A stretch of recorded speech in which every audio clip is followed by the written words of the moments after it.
Yeah, thank you, Steffi, for the kind introduction. Yes, we want to talk about the future of mobility, and Tony is responsible for the strategy, marketing, and communications of BMW I Mobility Service. You all know Drive Now, Park Now, and perhaps Charge Now. And he is also responsible for the European arm of BMW I Ventures. Tony, we are at the beginning of a mega trend. We are now shifting from owning a car over financing a car, and now we are in the beginning of ordering a car on demand. What are the effects on the mobility of this on-demand process? How will that change the mobility in the next 5 to 10 years? What do you think? It'll change things enormously, probably more than we actually think. And before I get started, I'll just say hello to everyone. I just actually want to make an introduction. I'm sorry, I'm going to hog this format to say hello to my brother. There's a lot of medical guys here today. My brother's just gone through a double lung transplant, and he's in Toronto, and I just wanted to send him all the very best. And we call it Go Kenny Douglas. If you're on social media, Go Kenny Douglas online, double lung transplant, sitting in Toronto. I just wish him all the best. Sorry, I just wanted to get that over with. Okay. Thank you. So, back to, the first question, that was a rubbish answer. How many people own an electric car? Can I just see if I can just get the motivation going here? How many of you actually use the service Drive Now or car sharing? There you go. And I'll tell you what, end of this year, all of you will have driven an electric car, because we'll be putting electric cars into the Drive Now fleet. That is what's going to bring electromobility to the streets. And that's what's going to get you guys all excited about electric mobility, is a cool thing to do. So that's going to change. So what I'm saying is on-demand services will leapfrog electromobility and bring it to you guys so you can try it out without necessarily having to go through the barrier of making a large capital investment. So that's going to make a dramatic change. The other thing that happens when you get on demand, and I could mention my colleagues at Uber, you change the mobility pattern of a city. So in Germany, for some strange reason, a lot of people think on-demand is a substitute for existing taxis. It's not. If you look at the revenues for on-demand in San Francisco, for example, there are 5 times more than that of the legacy taxi market. Why? People are becoming more mobile. Why? Because it's easy. Why? It's reliable, and it's seamless. It's convenient. So it's not just about technology, it's about changing the behavior. If I make things easy, people will adopt this stuff a lot quicker than you may well think. You asked for how many people are using electric cars. Germany is far behind the plan to bring 1 million electric cars on the roads by 2020. I think other countries like Japan, US, and even France adopt the electric cars movement much faster than the Germans.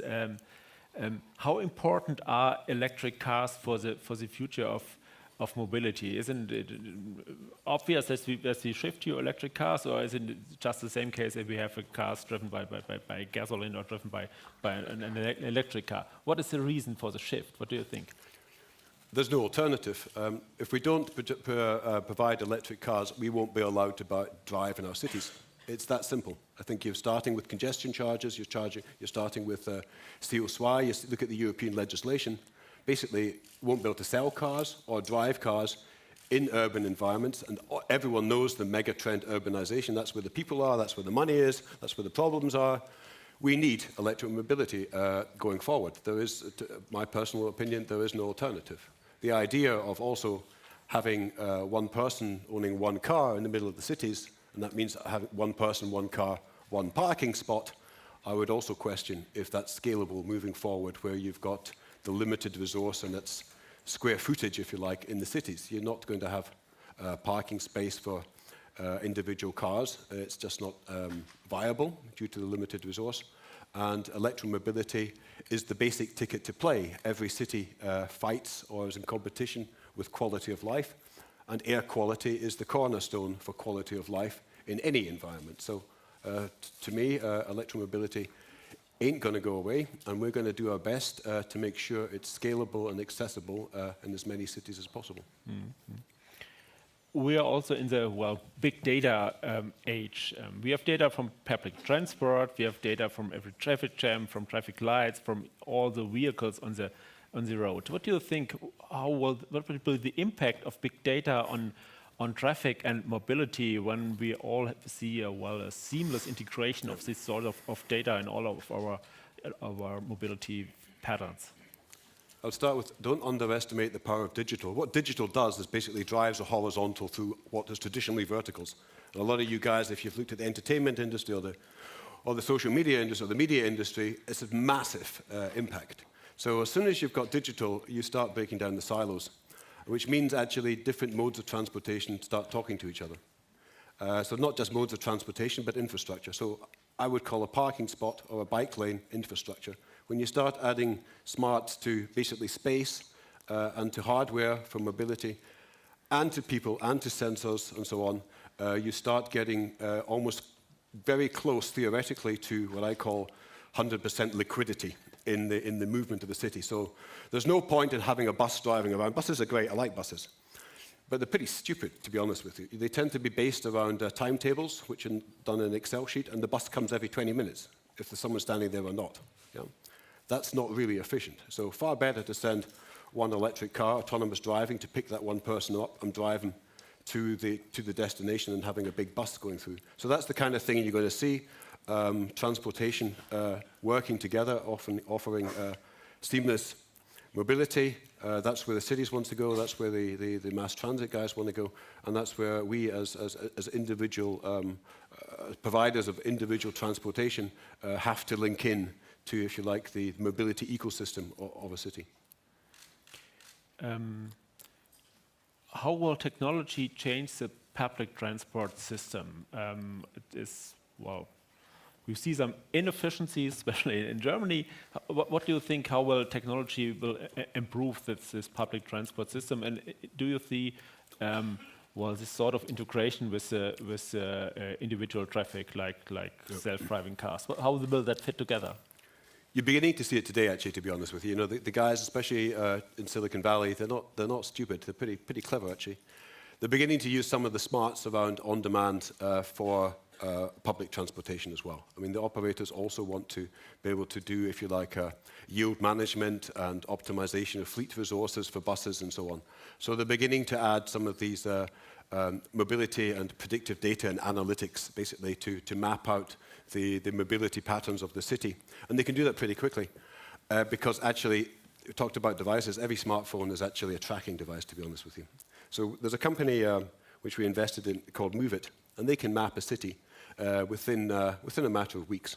And basically mapping a city means, sounds daft, but actually a lot of cities don't know where the bus stops are. You can tell where a bus stop is when you start tracking data. You can also tell actually where the U-Bahn is actually pulling in or stopping or braking, because every brake system is actually a large magnetic field, and every one of these devices has a magnetic center in the compass. It's all voluntary, by the way, so it's like crowdsourcing for the city. And once you start understanding the mobility patterns of the city, you can then start optimizing the mobility solutions for the city. What does optimizing mean precisely? When do you expect the end of the traffic jam? I think quicker than people. I think we're going through the pain at the moment. The pain, personally, is to change things. Either you have to sell hope, or the pain has to be great. And I don't think the pain's high enough. Not yet. It will get high enough. I can speak from the UK point of view. The whole UK island will be a traffic jam within 10 years if it carries on going on. It's basically limited space. And it's an island, so it's tricky to build out more infrastructure. So the pain is going to be great enough, and then eventually things will change. I think you're going to see some enablers coming online. You're already getting real-time traffic information, but that's kind of telling me as it is, and it's telling me I'm stuck in a traffic jam, but I don't really need to know that because I'm there. It's a bit like the local weather forecast. I don't understand the point of that either, because I'm kind of there. But anyway, the real-time traffic information is going to become more predictive, more analytics. I think you're going to see, you're beginning to see it. what's it called? Hochautomatische Fahren. So basically the introduction of autonomous driving, where the car basically does it for you. So the classic commute of stop, start. Actually, a machine does a lot better. You're going to see that coming in. And I think also, to be honest with you, it's a bit of a wild card. But the traffic jam's actually pretty predictive. You actually know when they're going to happen. It's when everyone goes to work, and it's when everyone goes back from work. And I never really understood that, because that's kind of Victorian Industrial Revolution time, where everyone had to be at the point of work. And if you start digitalizing work as well, maybe the need at last for actually being in the office might actually reduce, and we might actually get away from this. Everyone charges into the city 2 hours in the morning and charges back out again in the evening. I think if we can be a bit more flexible around the working hours, we'd do a lot for our traffic situation here, especially in Europe. So peak load pricing for the roads. Yeah. Which cities have the best ideas right now? Where can we learn from cities to managing their traffic at the best effort? It's really interesting, actually. I wasn't really aware of this until I started working in this field a few years ago. The cities are actually in hyper competition with each other. Yeah, so a Paris or a London or a Chicago or Copenhagen or whatever, they're all fighting for the best talent. They're all fighting for investment. They're all fighting for raising the quality of life in their cities. And one of the main drivers for quality of life is mobility. If you can't move around the city, it's just not a nice place to be. So I wouldn't like to say, what my favorite city is around. I mean, it'd have to be a Scottish one, obviously. But I couldn't do that because that would be biased. So I wouldn't like to name a city. I think you've got to, you could say respect to a number of cities. I think London does an incredible job for the resources. We're talking about legacy. London is full of legacy, but doing an incredible job. Oystercard was the first iteration, doing very well. And the American colleagues, in other cities, they're fighting, West Coast, East Coast, what's the most innovative city? And they're just raising the bar between each other. And I think, obviously, Scandinavian cities, because they always seem to get everything right in Scandinavia, it's a bit annoying, actually. I don't know how they manage to do that, but they do it very well, and they seem to do, with infrastructure and with incentives and so on, they seem to be, again, pioneering a lot of this smart mobility and electromobility, especially. What about Munich? You named Munich the city where everything works. Yeah, that's... Traffic as well? Kind of. 1 hour from the airport here. Kind of works. It works quite well. I mean, you've heard me say it before. Munich is not a city; it's Disneyland. That's the way I kind of put it. But I just call it that because if you compare it to Liverpool, Manchester, Glasgow, it's anyway. And I love the cities, but Munich does kind of work very well. In fact, I'll tell you why. It wasn't me. I came up with this idea. I can remember talking to developers, and I was talking about predictive traffic patterns and real-time traffic informations and bus integrating with mass and transport, buses and U-Bahns and S-Bahns and so on. And one of my German friends to me said, "Tony, why are you doing this? Why are you doing this? We have timetables." He said that. Honestly, we have timetables. And I had to explain to him, timetables don't mean a lot in most cities, to be honest with you. So anyone who believes in timetables, I say, he obviously lives in and around Munich.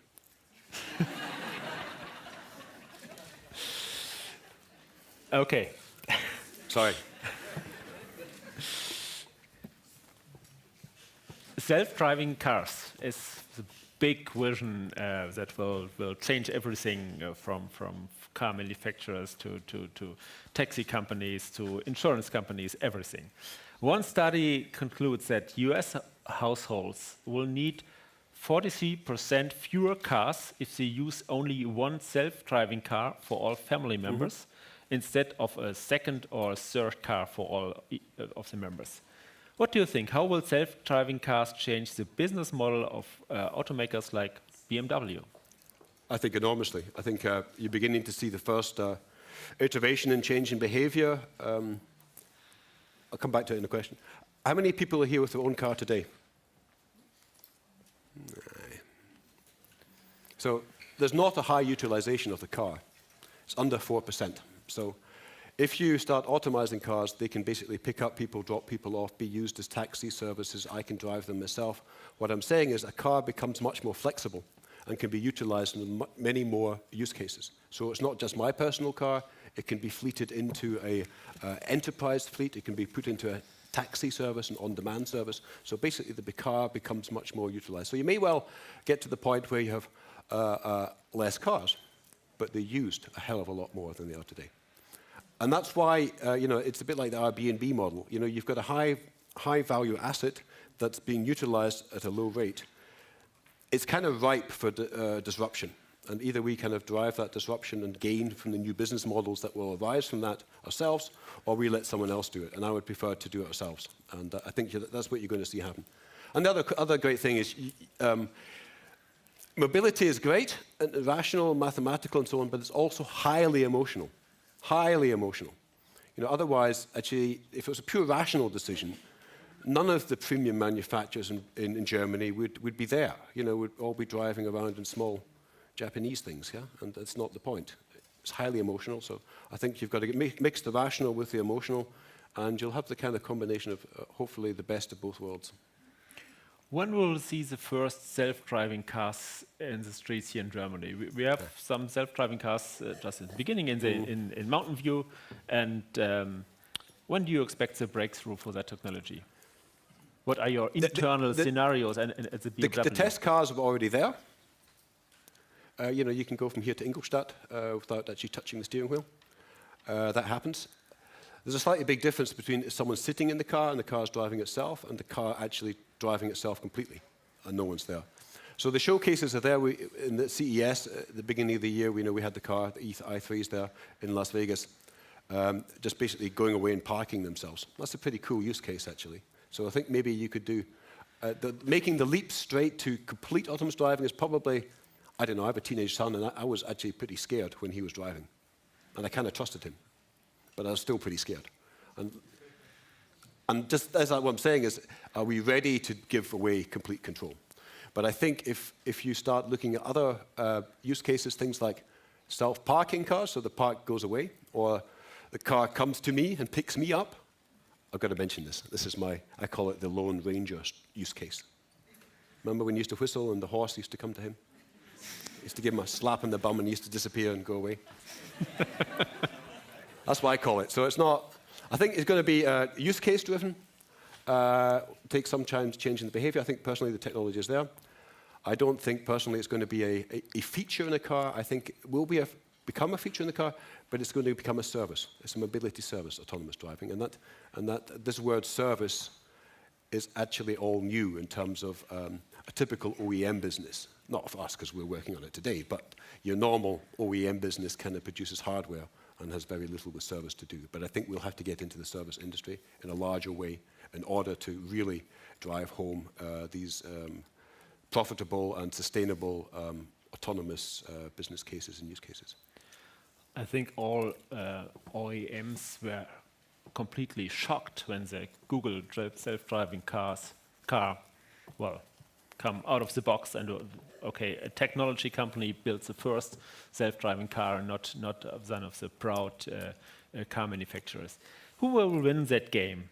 Google, Apple, Tesla, Uber or an incumbent like BMW or Volkswagen? What do you think? How fast will that? That's a tough one. It's a tough one. I personally think it's a good thing because most innovation or disruptive innovation comes from outside the status quo. Yeah, so the print industry didn't revolutionize the media industry. Yeah, that was other guys. Yeah, and the same was said for video and so on. So I think it's a good thing. I think they challenge the status quo and they're challenging it very well. Interestingly enough, is they all want to move towards us, and we all want to move towards them. So it is a kind of strange dynamic, and I think there's good reason for that dynamic. And if you look at the ways digital has disrupted a lot of industries, the transportation industry is ripe, or mobility is ripe for disruption, because, as I said, mentioned timetables and so on, and not really sitting in a traffic jam and so on. It's obviously ripe for disruption. I couldn't say who's going to win. I think. It's not necessarily down to the technology. I think everyone's got the technology. It could be a lot to do with branding and trust and so on, as I mentioned. BMW and Mini and Rolls-Royce and so on, BMW i, they're just brands with just so much power, so much heritage. Yeah? Tesla is about the only really new player that's really broken in, and I congratulate for them, and I think they're good, and I think they're changing a lot of mindsets. So they're the icebreaker, if you like, for a lot of traditional business. It's good. Google and Apple, they just don't underestimate them. Huge technology powerhouses. Something good is going to come out of there, I'm sure, and I'm sure we'll be able to profit from that, and they can profit from our hardware and so on, and our services. So we'll see what happens. I wouldn't like to lay a bet. I just think it's good for the industry that there's so much focus.